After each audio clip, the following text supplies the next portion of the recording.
Welcome back to Toronto Talk Sports and more, everyone. Today, I'm going to be hosting this without Nee. No, I'm joking, totally. Nee's here. I'm your boy, Justen Williams, and as accompanied with my left-hand man, I have my boy, Nee. NWB. And today, we have a very special guest. We have the inaugural captain of the Toronto Arrows from Major League Rugby. He is recently retired as of June 2020, so we congratulate him on his career. He also represented Team Canada for a number of years. And he played for one of the oldest rugby clubs in the world. We'll get into that later. But first, ladies and gentlemen, Mr. Dan Moor. Dan, how you doing? Good, guys. Thank you. Thank you so much for having me. You know, as you mentioned, I've just retired, so I just came off the shuffleboard pitch or whatever it's played on, and I'm here. So I appreciate it. Thanks for the time today. Very good. Congratulations on your career once again, and we wish you the best in retirement. I guess let's take it back to where it all started, Dan. How did you get into rugby in the first place? Yeah, I got exposed to it in sort of junior high. And sort of quickly started playing for Balmy Beach down in the beaches in Toronto, and that was really sort of my first exposure to the game. They have a great system, a great grassroots junior program there, and I sort of just dove into the team there and the club and really appreciated the amazing sort of volunteers and coaches they had around there and met some amazing guys. But, you know, it wasn't my first love. My first love, like probably, you know, a lot of Canadian kids was hockey. I also played, you know, basketball. I spent 10 years growing up in Calgary, so skied as well. And, but, you know, over time, as I got sort of later in my high school career, I really sort of started enjoying rugby more and more. And then, you know, probably around 18, I said, I want to take a real crack at this and sort of focus on it from a sport perspective. Nice. Dang. So how long were you? So you started at 18, and at what point did you go professional? Probably about 2000. I think 2016 I went fully professional, but I was working a job in Toronto and playing for the national team for about a year before that. Yeah, I was working in finance in downtown Toronto, so I was, you know, had one of those jobs where they kind of chain you to the desk and you're working sort of till, you know, 10 or 11 at night most nights. So, you know, I'd wake up at 6, train for sort of 2 hours before work, go home. I was living in one of those sort of tiny box apartments in downtown Toronto and had sort of 2 angels as roommates.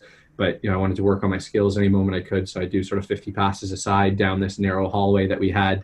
And then any waking moment, you know, after work, if I could sneak away or on the weekends, you know, I'd be training for rugby, playing rugby. Just that was sort of my life at that point, was very dual track.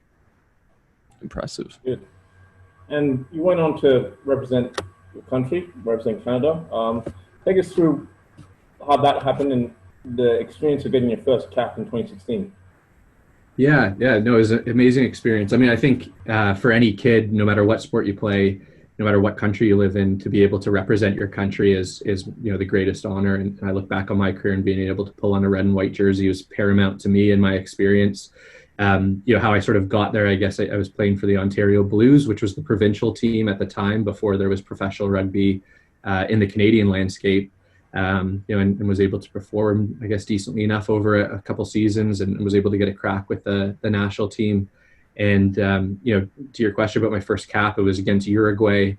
They were just coming off the 2015 World Cup. And I think there was a lot of people that sort of doubted the Canada squad that we'd put together sort of every 4 years in rugby, almost sort of like, I guess, the Olympics for most sports. They sort of clean or wipe the slate clean in terms of, you know, there's a new crop of young players that now have an opportunity for the next 4-year cycle. So I was coming in there and we played it in West Hill Stadium out in Langford, BC on Vancouver Island. And it was just a really special experience. You know, both my parents were there. My parents are immigrants to Canada, but, you know, this country's been amazing to us. And it was a great source of pride for them to see me pull on a Canadian jersey and actually happened to be able to be sort of in the right spot at the right time and put together a decent performance. Was able to score, you know, a couple tries and actually get man of the match, which was probably undeserved, but, you know, sometimes I just give it to the name on the score sheet. But, you know, in that moment, after I remember scoring my first try, looking up into the stands and seeing just like the elation on my dad's face, and then, you know, being able to hug my dad and mom after the game, like those are really special memories that I'll carry with me for the rest of my life. I have a few follow-up questions to that answer. The first one, where are your parents originally from? And the second one, where do you see rugby going in 10 years' time? at least in Canada, anyways. Yeah, so my mom's from Ireland, my dad's from England. They both have accents. They moved over when they were 7 months pregnant with me. Um, and people are saying, well, your dad's English or whatever, so there must have some sort of connection to rugby. I think my dad got cut from like the under 14 like B rugby team at his school in England. So there wasn't a great sort of relationship to rugby, I guess, in my family. On my mom's side, there was one of her brothers, who comes from a big Irish farming family. One of her brothers was a really good Gaelic footballer, so there was a little bit of athleticism there. But now we look to sort of our family's new country in Canada and the future of rugby. I think the MLR and specifically the Toronto Arrows for this country is a real game changer. It's giving opportunities to young players that were never around when I was coming up through the system. I had to go overseas and ply my trade there in terms of professional rugby. But now it's amazing opportunities here. The Toronto Arrows started an academy that's really focused on 18-year-olds, 18 to 20 sort of high potential athletes. And I think that'll be huge just to get those guys the exposure to that game level and actually be in a high performance, like strength and conditioning, nutrition, et cetera, environment. I really do think being able to drive good behaviors and good skills or good skill development early on is going to be massive for rugby in this country. So I think over the next 10 years, I'm really hopeful. And that's a beautiful thing in itself, because when you think about it, rugby as a professional game is quite young. It only really became professional, even on a global scale, in the mid-90s when Australia, New Zealand, and South Africa, they signed a TV deal that got us Super Rugby, and then the Europeans came on board after that, and other countries. So in 25 years, the game has come such a long way, and the potential in Canada is so great with that. So if I'm not mistaken, you've now retired from playing with the Arrows. Are you still going to be a part of the Arrows? Is that right? You're going to have a role with the team? Yeah, I'm going to have sort of an advisory role. They'll be able to sort of tap my shoulder just for any insights on the, whether it's on the team environment side, whether it's sort of on the business side as well, just based on my background. So the club's always going to be, first and foremost, I'm always going to be a season ticket holder. And, I'm kind of excited to walk up into the stands and watch some of our games next year and share that over a beer with our fans. So I'm really excited for that. But then also, sort of secondary to that in an advisory capacity where, if they think I can, add some horsepower to anything the club's trying to do, very willing to do that. Amazing. I think the Arrows is a great initiative, and Major League Rugby, we're going to look back in 10 years and, man, you were the inaugural captain of the Toronto Arrows. I'm sure you've probably thought about this, but that's an amazing feat. What are some tips that you pass on to people in terms of leadership? Yeah. And just to your point there, I mean, it was incredible experience to help sort of build something in my hometown in front of my friends and families. Like the fact that you can really be part of what was essentially a professional sports startup.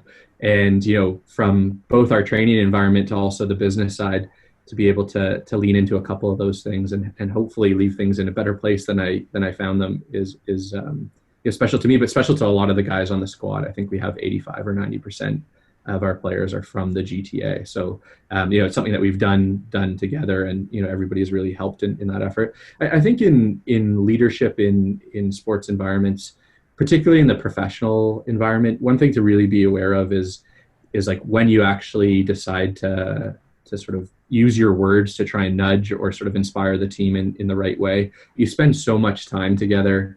But, if you're talking every day in sort of long, inspiring rants, each word actually gets diluted and is less valuable, if you will. So I think, setting the standards and sort of processes in place so that every day, the team's sort of clipping along at the right rate and driving those standards that you expect that will lead to performances on Saturday. And then picking your moments as a leader, when to step in and try and nudge or motivate or inspire the guys in a certain way when you're trying to drive an outcome. And I think as a leader, you have to be really mindful of when you use that. And I think also, and I haven't been maybe the best at this, something that I've trying to learn over this experience is making sure that you also, bring in other leaders, empower other people to share their opinion and give their perspective. I think that's really important. You're going to get better outcomes when you have all those perspectives driving towards different decisions. Wow. When bringing in other leaders, did you yourself look up to anybody, like as an inspiration, as like, and it doesn't have to be from rugby. It could be like your dad or the stool behind you. I don't know. It's always got my back. There's not much leadership ability in that paddle, I have to be honest with you. But yeah, in short, definitely. I mean, I think one that some of your viewers might be familiar with is Jamie Cudmore. I mean, if you're sort of fluent in the Canadian rugby scene, Jamie Cudmore is an absolute legend. He played 10 years at the highest level for Claremont in the French top 14.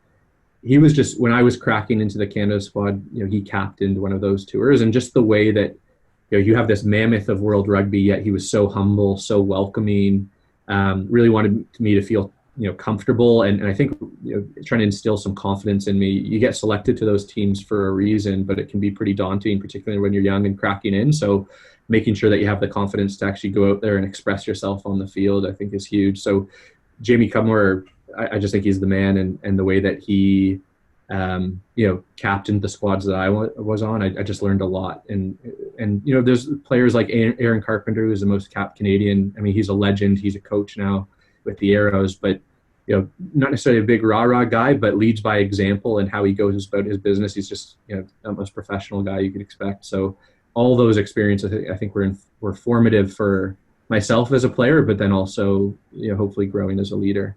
Which player is, I guess, the toughest that you had to go up against? Now, if I'm not mistaken, you played in the centers, right? Yeah, I played about half my games for the Arrows in the centers, and then the other half on the wing. And this past season, pretty much, well, all the games on the wing this past season. There's a lot of amazing talent in our league. I would say probably I did a sort of 2 or 3 month trial stint at a club called Wasps, which is in England, which is arguably one of the sort of biggest clubs in the world. And I actually never played for their first team. I played for their reserve squad about 3 times, but just in training against some of those guys, I mean, there's truly some of the best players in the world. I'm not sure if you're familiar with British and Irish Lions, but they had 5 or 6 guys that had just come off the back of that tour. They had South African Willie Leroux, who was the starting fullback when South Africa lifted the World Cup in September. Yeah. Danny Cipriani, who I think has never had a fair shake with England, but the guy is incredible. So to be able to train against those guys and brush shoulders with them when they're guys that you've put up on this pedestal and looked up to your whole life, that was incredible. So I think some of those training sessions, it was quick, man. It was quick. It definitely humbled me. That's how you grow, right? That's how you learn, I guess. I wouldn't know. I wasn't professional, but I can only imagine what it would have been like. No, to be honest, I think, and maybe I'm finally answering a question that I think you asked 3 times ago, but tips for younger guys is play at the highest level you possibly can, and play as much as possible. Like for all young boys and girls that are playing rugby, that is the key. And to be honest, if you're showing up to some trainings where you feel a bit out of your depth, that is the right place to be, because you are going to get so much better being in that environment, and really trying to be critical about, why did a certain guy or girl make that decision in that situation? Really trying to take a step back and actually learn from it, not just go through the process. But if you feel out of your depth, just hang on, because that's where you're going to get better as a player. Love that. And that's a bit of a life skill, to be honest. Sometimes you got to dive into things a little bit. Oh, for sure, man. I mean, one thing we actually talk about in the Arrows is, and I'm really big on this, is, rugby and I think professional sports, it can really, I mean, particularly in our world, like nobody's making money that they can retire on, right? And so how does this experience, it's an amazing experience in terms of being able to fly across North America with like-minded people, experience amazing things, playing in stadiums, competing at a level, for me, I sort of wear my heart on my sleeve to be able to sort of tap into that emotional side and just express myself out there is huge in terms of making me feel alive. And there's all these amazing intangible benefits that you get from sports, like teamwork, discipline, dedication. But as a player, if you're not aware of picking up those intangible benefits, I think at the end of your career, you can be in a really tough place. And I've had some really tough conversations, particularly with guys that played in England that, we're in an academy for system since the age of 16. Now they're 28, they're 30, they're 32. They haven't thought about anything outside of rugby for 16 years, and they haven't really develops those skills that you can actually transfer to other areas of life. So yeah, I totally agree with you. Like those experiences in terms of, building resiliency, building mental toughness. I think, I don't know, but I think those transition to all sorts of life, like you mentioned. And, for our players, we actually actively talk about that, openly talk about it in our environment to ensure the young guys understand the importance of trying to gain those skills and lessons. That's the plan right there. But speaking about, future endeavors and everything that comes with it, as we mentioned earlier on, you had just recently retired. And again, congratulations to that.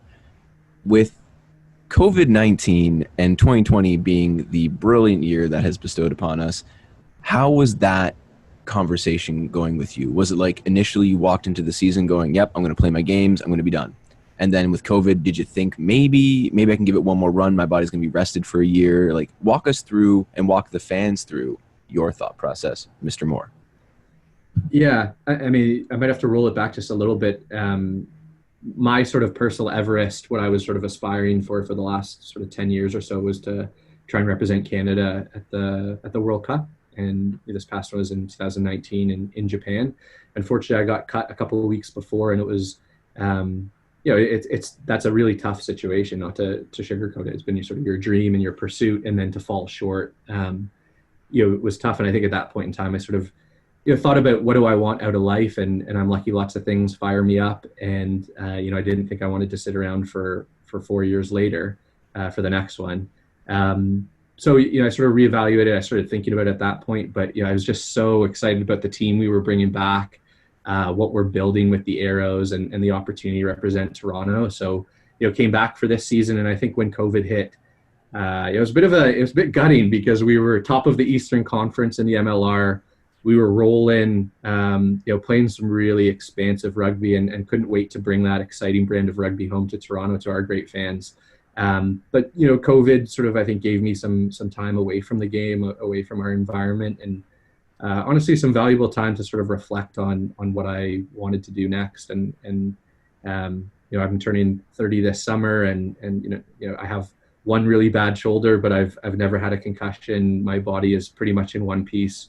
Aside from that, and I want to live an active life. I want to be able to ski and surf when I'm like 50. I want to be able to chase my kids on the front lawn. And the brutal side of this game is it's really physical. It is violent, and your body's not going to hold up forever. So I thought, I've been to the pinnacle. I've been to the pinnacle for me. I've been able to see it. Unfortunately, I didn't achieve every dream, obviously, but I was really happy with my career, and really transformative experience captaining the Arrows. And I thought, I'm excited to see what else is out there, and sort of figure out who I am without rugby as well. Well, cheers to your new adventure there, sir. Like, even representing your own country is phenomenal, as you said. And yes, not every accolade will be achieved, but you've left an Everest of people to climb. Like, you were the captain of a successful Toronto team. Like, that's not a small feat in its own. Like, we idolize those people. When TFC blew up in MLS, everyone started going back in the history being like, who are the captains? Di Rosario. They're going to go back and see your name. You're going to be called back. You're going to get it like a varsity jacket. Like, I think you're going to achieve and see more almost after your retirement than you did now, because the culture is still expanding so much. Mm-hmm. Like, yeah, to be honest, the personal accolades, like I don't really care for that much. I really hope this franchise is around for 20, 30 years. I really want this thing to go well and become a sustainable business. I think the thing I'll cherish the most walking away is obviously the memories and sort of how those different situations made me feel, but also the relationships. Like, I think, anybody who spends, a minute around our environment understands that it's a special group of guys. It's a special culture. We actually really do care for each other. We really love each other, and to have that sort of environment in that group of guys is really special. And you see it on the field. Like, I think rugby, you really need to have those relationships and those bonds, because it's a game where you need to put your body on the line for each other. And I think you see that in our play. Very good. And for our audience, if you want to catch the Arrows, you can watch them on TSN, Arrows in an Hour on Saturdays. And you'll see Dan and some of the boys doing it for the last couple of seasons on your screen. Doing it right. That's right. The mighty blue and white. Now, Dan, I've got a question. This one just came up in our discussion because when I think of, for example, New Zealand rugby, it's expansive. When I think of South African rugby, it's phases, it's a bit more ground and pound. How would you describe the Canadian style rugby? Yeah, I mean, specifically the arrows, I think it's probably a little bit more skewed towards the Southern Hemisphere, like at least in the MLR. It's skewed more towards that sort of exciting, expansive rugby. I think particularly look at our squad, we're definitely not the biggest. I mean, I think if you put us on a scale versus some of our opponents week in, week out, we're probably giving up a couple kgs at least. But we have some really skilled individuals. We have a lot of speed on our team, some really great feet. So we try to use a little bit of skill and flair to play that expansive game. So I think our brand is more like more like the sort of in the line of the Kiwi sort of way to play it. Nice. That's the mighty All Blacks. Speaking of teams that wear black, let's talk about your time at Oxford University. So for our audience, Dan played for Oxford not too long ago, a couple of years ago. And Oxford and Cambridge, they play in the varsity matches, which is one of the oldest matches in rugby. So you've represented Canada, you've captained the Arrows, and now you're playing in this storied matchup. Tell us about that. Yeah. So as you mentioned, it's funny. So I probably played 30 games for Oxford over my time there. But the only one that really matters is your one game against Cambridge, which is our arch rival, and you get to play at really what I think is the mecca of rugby in the Northern Hemisphere, Twickenham. And if you're not familiar with Twickenham, it's the home stadium for England rugby, and we actually had the England change room on the day. So you walk in, and greats of the game like Johnny Wilkinson, like I think his locker was three down from me. So there's a really cool sort of tradition around that. The game I think has been around for over 150 years now. So, there's just great fanfare. They used to get about 70, 80,000 people out to Twickenham to watch a game 20, 30 years ago. Now they get like 30, 35,000, but it still makes, for an amazing atmosphere. And just to be in really a country of rugby, like I know football or soccer is number one in England, but I think a close second would probably be rugby. And to be in a land of rugby and just be immersed in it and see the amazing traditions around it, was incredible. Unfortunately, we lost my varsity match, so I am so therefore our season is seen as a failure, I guess, because we lost that one game. But we had an amazing team, and people not familiar with it, both those schools actually produce a lot of professional rugby talent. So I think from our squad, I think 4 or 5 guys kicked on to sign pro contracts. I was part of that group, and we had a number of guys that played on our team that had played over 125 games in the Premiership, the highest level of professional rugby in England, guys who'd represented England in sevens, guys who were, on the brink of going to the World Cup with Italy a cycle before. Like there was great talent across the pitch. So it was, tremendous experience where I learned a lot, and just sort of seeing the tradition in a true rugby nation was, experience that I'll always sort of cherish. Fantastic. This sounds good hearing it. I'm feeling the energy just hearing. I'm imagining the experience of walking out to Twickenham, all the seats, because Twickenham's, I think, 3 tiers of seats, and it's a huge stadium. I always remember getting up in the middle of the night in Australia to watch Australia play England at Twickenham. That would have been amazing to walk out onto that pitch. I'm sure the grass is nice and fluffy as well. Yeah, it is. Then they make sure it's nice. They literally kick you off it the second the final whistle blows. So, yep. But it was, that sort of Twickenham and the history of it resonates with my family. As I mentioned, my dad's English, so to have them all there and sort of experience it, and they get it probably more than the average Canadian. It was a cool experience. So is that safe to say that is one of your favorite cities or stadiums to perform in, or are there other stadiums that you enjoy more? Twickenham's pretty special. I played one game at BMO Field, and because it was my hometown, like that was awesome. I loved that. There's some up and coming stadiums in the MLR as well that I really enjoy. Torero Stadium, which is the San Diego home one, is amazing. I mean, I think anything in San Diego is just so much more enjoyable with that Southern Cal weather. I mean, obviously, I have my favorite stadium to play at is Lamport. We get our fans behind us there, and I think it's an amazing venue for us. I love that it's in the heart of Liberty Village, and there's a nice little atmosphere where we all go to Williams Landing, our post-match partner, and get to have a beer and a meal with some of our fans and thank them for coming out. And it was actually an amazing experience in our first season when we had our home games. I probably got to know 50 or 75 of our fans just by their first name and chat to them and hear their feedback on the game as well. They'll let you know if you make a mistake, so I think they keep you humble. I think that's good. I had a great game. You really didn't, though. You really. It's like, oh, the water boy did better. I don't even. It's like, oh.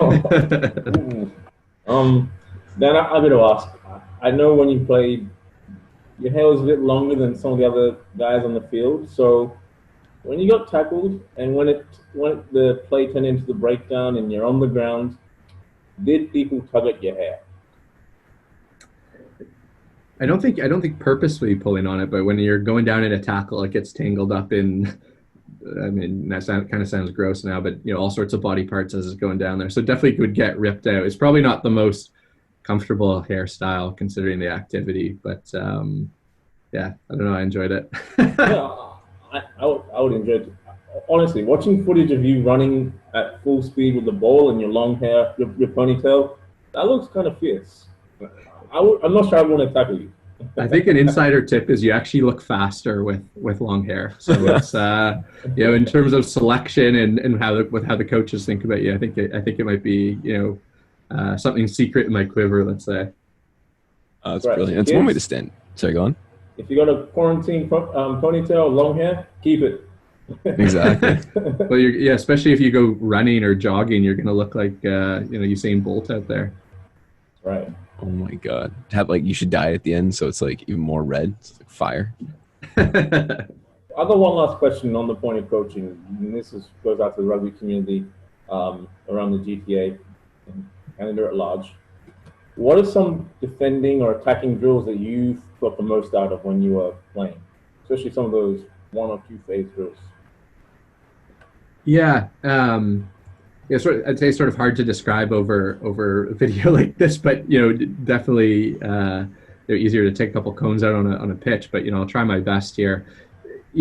I think really what rugby. So if I was to sort of devise a development pattern, let's say, or development sort of system for young rugby players, I think the biggest thing is skills. Like early days, we have to be focused more on skills because you train bad habits. There's naturally going to be better athletes in sort of lower age group stuff, and they can rely on their athleticism, but when they hit a certain level, everybody's that athletic, or maybe they're not even as athletic at that level. So I think skills is really key early on. And I'm just talking about like basic passing and kicking. As those skills get in, are sort of well in hand, and tackling obviously as well, you're talking about the defensive side. I think the biggest thing is after those skills are well in hand is just seeing different pictures. Rugby is really a game where you're trying to find a man advantage at some point in the pitch, right? And offenses are trying to manipulate defenses so you get that overlap. Defenses are trying to make a tackle, get as many men on their feet as possible, and then spread out and sort of set that wall. So making those split second decisions when it's like a 4-on-2 or a 4-on-3 and getting as many reps as possible, I think is huge, because as you see those pictures in training, those actually translate to the game. So, 4-on-3s or 4-on-2s where the D is probably both the offense and the D are breaking out late and just reading the picture as the ball's coming, I think is huge for decision making. On the defensive side, I think first up is your actual personal tackling. You need your players to be able to actually make a tackle and have the willingness to go in there. And sometimes at the early stage, making sure people feel comfortable with the physicality of it all.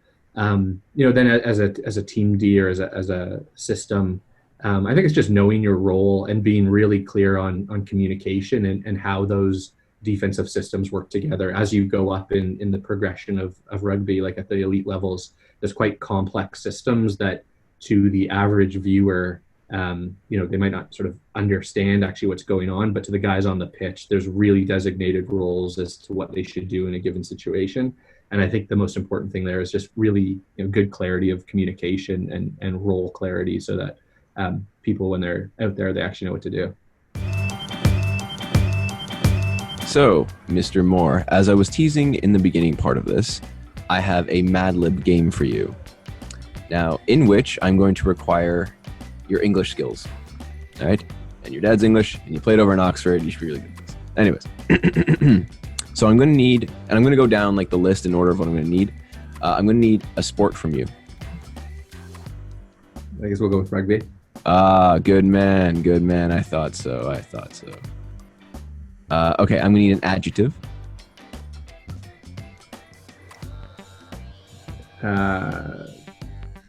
Dynamic. Ooh, look at that. Dynamic. And I'm going to need a season. A season? Yeah, so like winter, spring, fall. Summer. The one I didn't say. Exactly. The best season. I'm going to need an article of clothing now. A red polo. Oh, thank you, sir. You're too kind. A noun.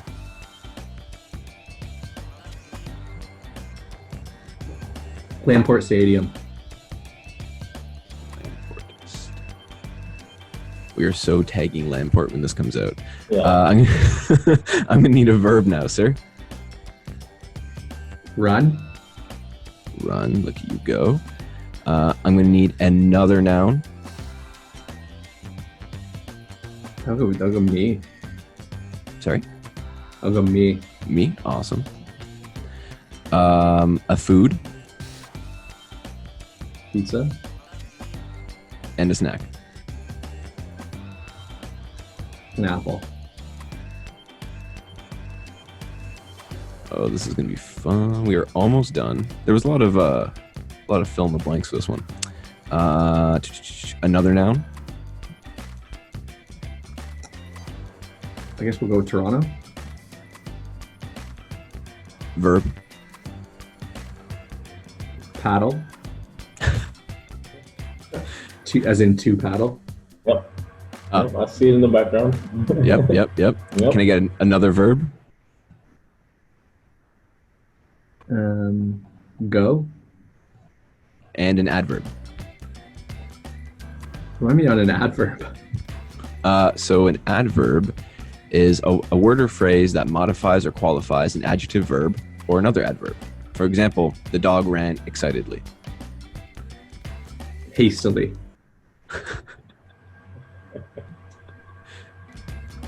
All right. I keep saying almost done, but then I realize there's more. Another adjective. He's like an infomercial, isn't he? Well, wait, there's more. Yeah, I know, right? I'm so bad at this. Where's the steak knife, Justin? It's literally only 6 lines, but then I forgot there's like 4 per line. Oh, good. We'll go happy. Happy. Thank you for being happy. A verb with the predecessor of flying. Soaring. So I just need a verb, but before that, the word is flying. Apparently, I was supposed to tell you that. So. Oh, I see. Flying quickly. All right. Yep. So I need 2 adjectives and a noun, and then we're done. And 2 nouns. Sorry, 2 adjectives, 2 nouns. 2 adjectives, 2 nouns. Yep. So I'll take the adjectives first. Okay. We'll go excited.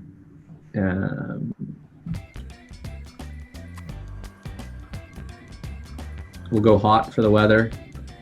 2 nouns. This is tougher than you'd expect. We'll go Lake Muskoka, and we'll go Canada. Look at you go, sir. All right. So you ready for this? So it's up. Nope, go ahead. All right, ladies and gentlemen. So Dan Moore and I have prepared a story together. Here's how it goes. Nothing beats a game of rugby on a dynamic summer day. Fans dress in their team's red polos and wave Lamport Stadium to show their support. Before the game, players will run as fast as they can and autograph me for them. It's a tradition to eat pizza or apples at a rugby game. When a team scores, Toronto fans will paddle and go hastily, and if you're happy, you can catch them flying quickly. Gift shops sell souvenirs like excited Lake Muskoka candles and Canada souvenirs to remember a hot day at the game. Hey, That's what it was. I wish I had given you something juicier there, I guess, or something a little bit quirkier. That's all good. oh, good. That was good. It was so fun, I though. like that. I was watching. Justen shared his doc with me on online, so I was watching come together. And I thought, okay, this could be fun. This could be a fun day in rugby. I feel like a noun at the Lamport Stadium thing was weird. I was like, why are they asking for a noun there? But I was like, whatever. I guess the story's gonna go. Yeah, but it was still fun regardless. Indeed. It's the first time I did that. Dan, we appreciate your time today. And where can our audience find you on social media? On Instagram at dan.ag.moor. And I'm not on Twitter or anything else, but that's where you can find me. That makes two of us. I'm not on Twitter either. But I am. Guys, get on Twitter. There had to be one. Anyway, this has been Toronto Talk Sports and More. Dan, it's been a pleasure to have you on. We appreciate all that you've done for Toronto, the Arrows, and the rugby community at large, and we appreciate what you're going to do in the future. You are part of something great, something that's growing. I've spoken to some of your former teammates, and I'm feeling the energy. And the team is already successful on the pitch. I look forward to seeing them be successful off the pitch, and we're all going to look back and we're going to see the benefits from this. So we appreciate what you're doing in the city for rugby. Well, thank you very much for the kind words, and thanks for having me on today. I had enjoyed having a chat with you guys. Thank you so much, sir. No worries. And once again, Toronto Talk Sports and More. Love the Six. Let's connect.